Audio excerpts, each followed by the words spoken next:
কাজে এখনই মেয়াদ মেয়াদ করে অস্থির হওয়ার কিছু নাই। আমরা সকলেই গণতান্ত্রিক দেশে একটা যাতে যাত্রা শুরু করতে পারি সেটার প্রস্তুতির জন্যই তো এই অন্তর্বর্তীকালীন সরকার। সেই প্রস্তুতিটা নেওয়ার জন্য যেটুকুন সময় দরকার শুধুমাত্র সেটুকুন সময়ই আমরা নেব।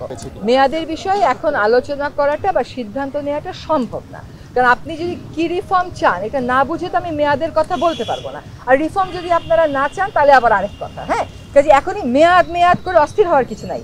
আমরা সকলেই গণতান্ত্রিক দেশে একটা যাতে যাত্রা শুরু করতে পারি সেটার প্রস্তুতির জন্যই তো এই অন্তর্বর্তীকালীন সরকার। সেই প্রস্তুতিটা নেওয়ার জন্য যেটুকুন সময় দরকার শুধুমাত্র সেটুকুন সময়ই আমরা নেব।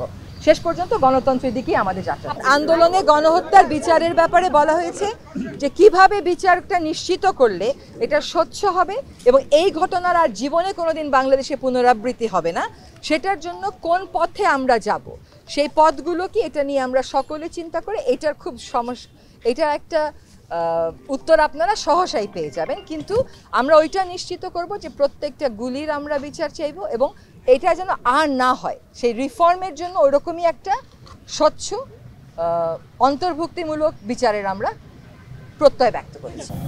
কিছু কিছু আইন আছে যেটা আপনারাও ভুক্তভোগী, যেমন ICT act, digital security act, এখন আবার সাইবার সিকিউরিটি অ্যাক্ট।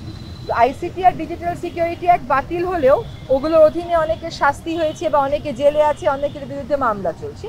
হয়রানিমূলক মামলার মধ্যে ওই মামলাগুলো আনা হবে এবং কিভাবে পরিবর্তনটা আনলে এই আইনগুলো আর স্বাধীন মত প্রকাশের বিরুদ্ধে ব্যবহৃত হতে পারবে না বা বিরোধী মত দমনে ব্যবহৃত হতে পারবে না সেটা নিয়েও পরবর্তীতে আলাপ আলোচনা করা হবে।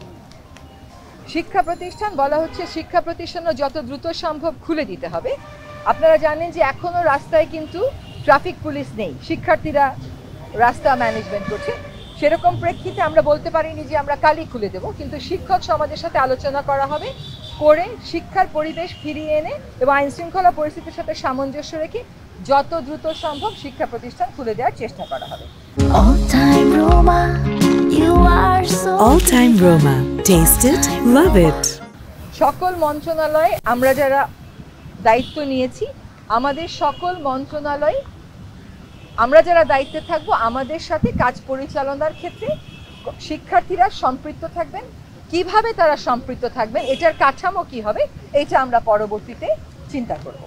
আরেকটা হচ্ছে সকল সেক্টরে রিফর্ম নিয়ে আমরা খুব কথা বলি যে এইভাবে চলে না, এইভাবে চলতে পারে না, সিস্টেমটাকে আমাদের বদলাতে হবে।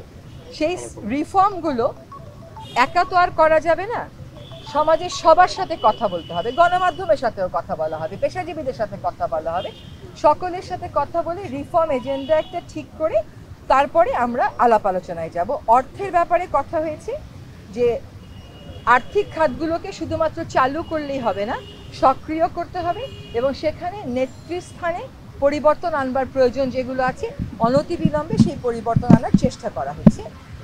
ব্যবসাকে উজ্জীবিত করার জন্য যত রকমের সুরক্ষা নেওয়া যায় সেটা আমাদেরকে আইডেন্টিফাই করে সেই সুরক্ষাগুলো নিতে হবে, যাতে ব্যবসায়ীরা যারা হতোদ্যম হয়ে পড়েছে তাদেরকে আবার উজ্জীবিত করা যায়। জনগণের জীবন এবং জীবিকার কষ্ট লাভে বাজারের উপর যে নিয়ন্ত্রণ, অর্থের ক্ষেত্রে যে নিয়ন্ত্রণ, সেটা অগ্রাধিকার পাবে অর্থ মন্ত্রণালয় যখন তার পরিকল্পনা করবে সেখানে।